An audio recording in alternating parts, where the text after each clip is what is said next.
الشمس من الشرق بل من قلب الميدان، باللمسة لوكا ومن تمريرته السائرة التي تهمس للكرة تذهبي حيث الحلم. واليوم تنطفئ تلك الشمس ويرحل الأمير الصامت من صهوة المجد بعد أن كتب التاريخ أجمل فصوله بحبر النقاء والوفاء.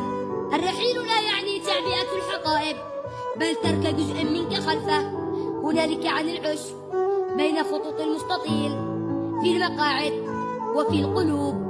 لوكا مودريتش الساحر الكرواتي الذي عبر كل الحدود ليس بقدميه فقط بل بروحه وحبه الأبيض، برؤيته التي تشق الزمان وتسبق اللحظة. لم يكن مجرد لاعب وسط فقط بل كان قلب مدريد النابض وعقله المفكر وصوته الذي لا يسمع. لم يكن يلعب الكرة بل يعزف بها لحنا لا يمل. رحل لوكا كما رحل الأساطير من قبله، رونالدو بصرخته ومارسيلو بضحكته والآن لوكا بصمته. الوداع يا سادة لم يخلق لأبناء الدار فقط بل للغرباء. ولكن ماذا لو أصبح الأمير غريبا؟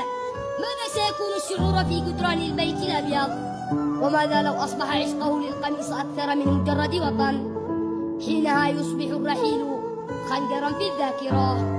لم يكن مودريتش رقم 10 فقط بل كان رقبا في قلب كل مشجع ملكي. لقد جاء لوكا شابا نحيل الجسد وغادر شيخا في الحكمة غنيا بالمجد والمحبة.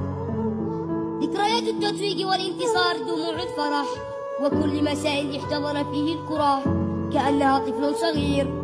شكرا يا قلب مدريد، يا آخر الهادئون في زمن ضيق، يا من كتبت اسمك في جدران البرنابيو بالحروف الخفية التي تقرأ بالقلوب فقط. نعم سترحل لكنك لن تغيب، لأن من زرع الحب في مدريد لا يمكن أن ينساه الجماهير.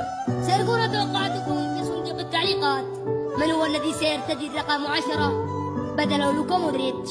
كان معكم فيصل صادق. هذه حساباتي، تابعوها لايك واكسبلور والحركات.